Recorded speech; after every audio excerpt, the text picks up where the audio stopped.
culture. It's a word we all hear very often and think we understand. But do we really? We think of culture as music, food, tradition, a rich tapestry of human expression. But what about the subtler, quieter aspects to culture that are not always as clear? Like the ways it shapes the conversations we have at home, the ways we see ourselves, and the ways others see us. Now, let me throw in an important term, biculturalism. Immediately, you might think I'm talking about two people of different ethnic or national backgrounds living together. And yeah, that can be a part of it. But biculturalism goes much further than just ethnicity. It's about navigating two different experiences of the world that constantly intersect. To make this idea more tangible, let me explain a little bit about how this actually relates to me. My parents are immigrants, and they grew up in India, surrounded by its traditions, values, and entirely different way of life compared to what I know here in the US. Sure, we share the same ethnicity, we eat the same foods, and we celebrate the same holidays. But socially, environmentally, and culturally, we live in two pretty different worlds. And that's where the gap comes in, a gap that's as invisible as it is significant. I'll never forget a specific conversation I had with my parents back in 8th grade after a debate competition. I was excited to share how I'd argued against traditional norms and defended individualism. But my mom's first reaction was not about my performance. Instead, she asked, "But why argue against tradition? It's what keeps us grounded." And that's when it hit me. We weren't just speaking different words. We were speaking from different worlds.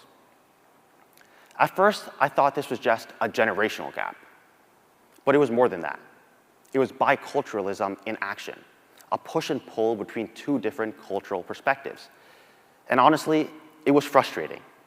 It felt like I was constantly stuck between two different places, but never fully fit into either place.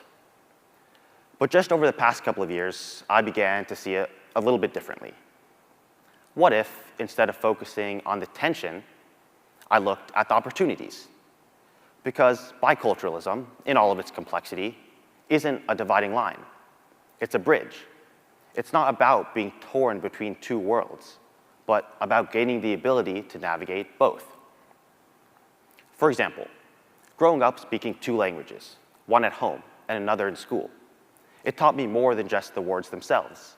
It taught me how to shift mindsets, how to adapt, how to understand nuance.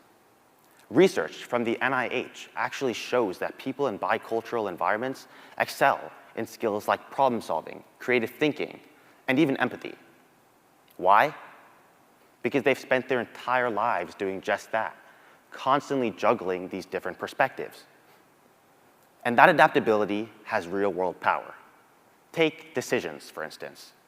Growing up, I had to balance tradition with the pull of modernity.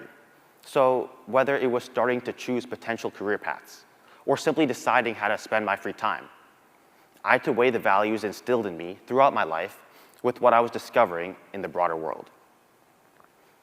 And this ability to navigate different perspectives isn't just a personal strength either. It's also a driver of creativity. Some of the most groundbreaking ideas in history were born from intersections, where different ways of thinking collided. Look at Apple. Steve Jobs credited the company's aesthetic to his interests in both art, specifically calligraphy, and technology. Intersections give people the tools to see possibilities, where others might just see contradictions. But let's not overlook the societal side to this. Too often, biculturalism is framed as a struggle, as if balancing two parts of yourself is about compromise. But that's the misconception that needs to be challenged. Because biculturalism is not about loss, it's about expansion. And this lesson applies to each and every single one of us in this room.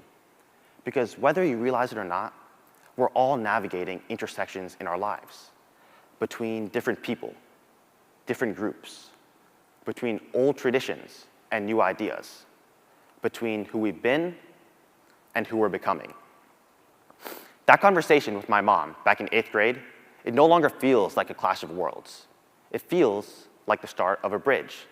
And what was once an invisible gap turned out to be one of the most influential and significant forces in my life. And if it's taught me anything, it's that identity isn't about picking sides. It's about finding harmony. So for anyone else out there who feels like they have a foot in two worlds, know this. Our strength lies not in being one or the other, but in finding something uniquely in between. Thank you.